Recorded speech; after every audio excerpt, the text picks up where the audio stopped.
Halo semua, perkenalkan nama saya Nurul Putri dari kelas LA10. Pada kesempatan kali ini, saya akan membahas mengenai strategi implementation bisnis pada mata kuliah Entrepreneurial Strategy. Pertama, kita akan membahas mengenai definisi dari salah satu model manajemen strategi, yaitu fase implementasi strategi.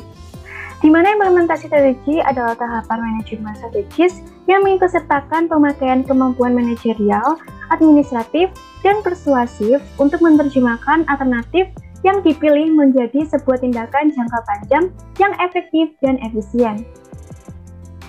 Pada slide ini, kita akan membahas mengenai implementasi strategi pada manajemen, yaitu menerapkan aturan yang berguna untuk mengurangi masalah yang terjadi pada kelangsungan bisnis tersebut di masa mendatang.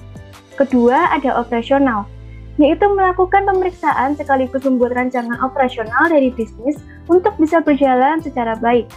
Ketiga, sumber daya manusia, yaitu mengelola karyawan atas kinerja mereka secara profesional atau terlatih agar mampu berkontribusi secara optimal dalam bisnis. Keempat, ada pemasaran, yaitu menerapkan berbagai usaha untuk memperkenalkan produk melalui metode yang kreatif dan mengena kepikiran dan perasaan pelanggan. Kelima, adalah keuangan, yaitu melakukan pencatatan untuk keperluan data bisnis dalam menunjang kelancaran kegiatan bisnis dan memutuskan sebuah transaksi dengan partner bisnis. Keenam, riset, di mana melakukan penelitian dan pengumpulan informasi untuk pengembangan guna mencapai keberhasilan bisnis tersebut.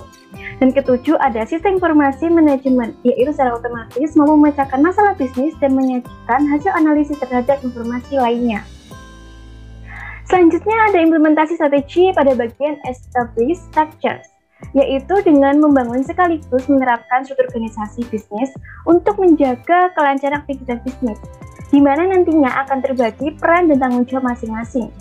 Dimiliki dan juga untuk kedua ini ada allocate resources, yaitu mendukung untuk mengalokasikan sumber daya yang dipunyai oleh bisnis secara bijaksana sesuai dengan aturan dan ketentuan bisnis di awal.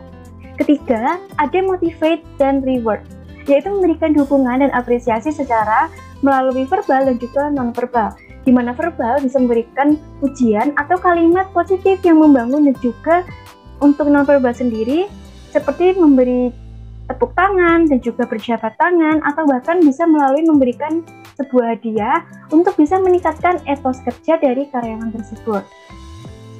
Dan kemudian untuk attract customers, yaitu melalui menciptakan pelanggan yang berdaya tarik tinggi terhadap bisnis yang bisa dilakukan melalui inovasi dan juga peningkatan produk hingga pelayanan. Dan terakhir ini ada manage finance, yaitu mengatur keuangan, yaitu di mana kita mengelola dan juga dituliskan secara rinci serta detail untuk meminimalisir adanya kerugian atau keuangan itu bisa membengkak gitu. Jadi kayak lebih diminimalisir untuk mengurangi adanya kayak dampak-dampak atau impact yang negatif. Kemudian untuk berikutnya kita akan membahas mengenai manfaat dan juga peran yang diperoleh dari implementasi strategi terhadap bisnis kita.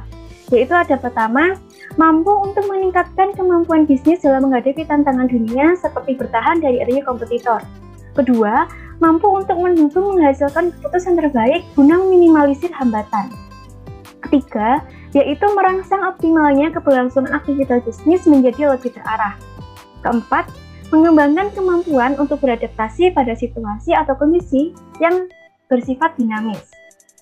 Kelima adalah memperoleh profit yang lebih maksimal dari adanya efektivitas dan efisiensi yang terjadi dalam proses bisnis. Sekian pemaparan dari saya mengenai materi implementasi strategi. Terima kasih.